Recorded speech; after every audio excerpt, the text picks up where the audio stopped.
আসসালামু আলাইকুম। আমার ইউটিউব চ্যানেলে সবাইকে স্বাগতম। আমার ইউটিউব চ্যানেলটা সবাই সাবস্ক্রাইব করে দিবেন, লাইক, কমেন্ট করবেন আর পাশেই থাকবেন। আজ আমি আপনাদের সাথে একটা রেসিপি শেয়ার করব আর এই রেসিপিটা আশা করছি সবাই মনোযোগ দিয়ে দেখবেন। জানি সবাই এই রেসিপিটা পারেন, তারপরেও আপনাদের সাথে শেয়ার করলাম। তো অনেকেই তো আবার পারেও না, তাদের জন্য শেয়ার করলাম। তো শিখে নেবেন কিভাবে আমি এটা তৈরি করলাম। কিন্তু আগে এইটা বানাতে পারতাম না। এই রেসিপিটা আমি ইউটিউব থেকেই শিখেছি। আর ইউটিউব থেকে আমি অনেক কিছুই শিখেছি। আমরা কিন্তু এখন ইউটিউবের সাহায্য নিয়ে অনেক কিছু রান্না করতে পারি। আগেকার মা চাচিরা কিন্তু ইউটিউব ছিল না। ওরা এগুলো দেখে কিন্তু শিখে নেই। ওরা নিজে নিজেই শিখেছে। তবে আগে কিন্তু রেসিপির জন্য একটা বই ছিল। বাজারে বই পাওয়া যেত। ওই বই দেখেই অনেকে রান্না শিখেছে। আজ আপনাদের সাথে আমার বানানো সহজ রেসিপি মোগলাই পরোটা শেয়ার করব। সবার কাছে জানি না সবার কেমন লাগবে। তো দেখবেন রেসিপিটা কিভাবে আমি তৈরি করি। তো আমি এখানে কিন্তু আটা নিয়েছি আর আটাগুলো কিন্তু আমি এর মধ্যে একটু সয়াবিন তেল দিয়েছি, সাথে একটু স্বাদের জন্য লবণ দিয়েছি, দিয়ে পানি দিয়েছি, নরমাল পানি দিয়ে সুন্দর করে মাখিয়ে নিয়েছি। আর এটা না মাখানো পর্যন্ত কিন্তু আমি ভালো করে মাখতেই থাকবো। তো আমার কাছে মনে হয়েছিল পানিটা একটু কম হয়েছে, তার জন্য কিন্তু আমি আবারও একটুখানি পানি দিলাম, দিয়ে সুন্দর করে নরম সফট একটা ডো তৈরি করব। তো এটা কিন্তু আমি রেস্টে রেখে দিব। রেস্টে রেখে দিলে ময়ানটা অনেক সফট হয়, ডোটা অনেক সফট হবে আর বানাতেও কিন্তু ভালো লাগবে। আর যখন ভাজার পরে খাবো তখনও কিন্তু অনেকটা ক্রিস্পি হবে। তো আমি এখান থেকে 2টা করতে পেরেছি, 2টা হবে এখান থেকে। তো আমি একটু বড় সাইজ করে নিয়েছি। আর এগুলো আমি আবারও একটু তেল দিয়ে, হাতে তেল দিয়ে এটা মাখিয়ে কিছুক্ষণ রেস্টে রেখে দিব। 10 থেকে 15 মিনিটের মতো রাখলেই হবে। আর আমি এই ফাঁকে কিন্তু পেঁয়াজ মরিচগুলো কেটে নিব। আর এখানে দেখেন আমার পেঁয়াজ মরিচটা এর মধ্যে কাটা হয়েছে অফ ক্যামেরায়।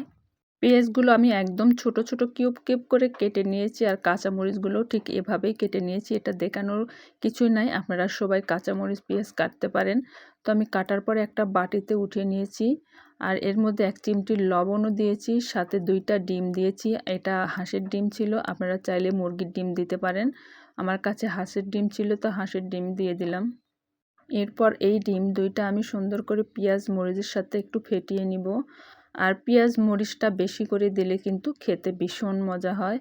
তো আপনারা এই রকম পরোটা পছন্দ করতে কে কে পছন্দ করেন মোগলাই পরোটা? আমার কিন্তু ভীষণ পছন্দ। আমার বাড়ির সবাই অনেক পছন্দ করে মোগলাই পরোটা। পেঁয়াজ মরিচ বেশি দেওয়ার কারণে দেখেন ডিমের ঘনত্বটা কিন্তু অনেক ভালো হয়েছে। তবে হাঁসের ডিম দেওয়া এই মোগলাই পরোটা করলে কিন্তু অনেক মজা লাগে। তো আপনারা চাইলে কিন্তু এভাবে হাঁসের ডিম দিয়ে করতে পারেন।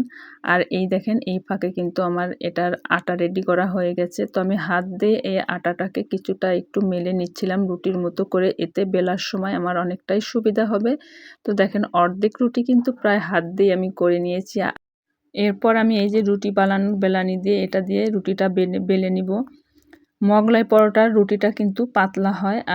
তো আপনারাও চাইলে এভাবে করে পাতলা করে বানিয়ে নিতে পারবেন। তবে আমারটা একটু মোটা হয়েছে রুটিটা, যেহেতু আমার ফিলেটা মানে আমি যেখানে রুটিটা তৈরি করতেছি সেই জায়গাটা অনেক ছোট ছিল, তার জন্য আর খামিরটা অনেক বড় হয়ে গেছিলো। তো এখানে আমার বানানো শেষ। আমি এবার এই যে ডিমটা ফেটিয়ে রাখছিলাম, ফাটানো ডিমগুলো আমি এর মধ্যে একবার দিয়ে দিব সুন্দর করে। তো ডিমের ঘনত্বটা ভালো থাকলে কিন্তু এই যে রুটির পুর থেকে এগুলো ছাড়িয়ে যায় না, মানে গড়িয়ে যায় না। আর এর সাথে ধনিয়া পাতা কিংবা টমেটো দিলে কিন্তু বেশি মজা হতো। তো এখন যেহেতু ধনিয়া পাতার সিজন নাই, তো এই জন্য আমাদের এদিকে ধনিয়া পাতাটা টমেটো এগুলো কিছুই পাওয়া যায় না। তো এবার কিন্তু আমি দেখেন সুন্দর করে একটা ভাঁজ দিয়ে দিলাম। আর এমনভাবে ভাঁজ দিতে হবে ভিতর থেকে ডিমগুলো যেন বেরিয়ে না যায়। তার জন্য আমি এই যে চতুর্দিকে একটু হাত দিয়ে সুন্দর করে চেপে চেপে দিচ্ছিলাম, এতে কিন্তু ডিম বাড়ানোর কোনো সম্ভাবনা থাকবে না।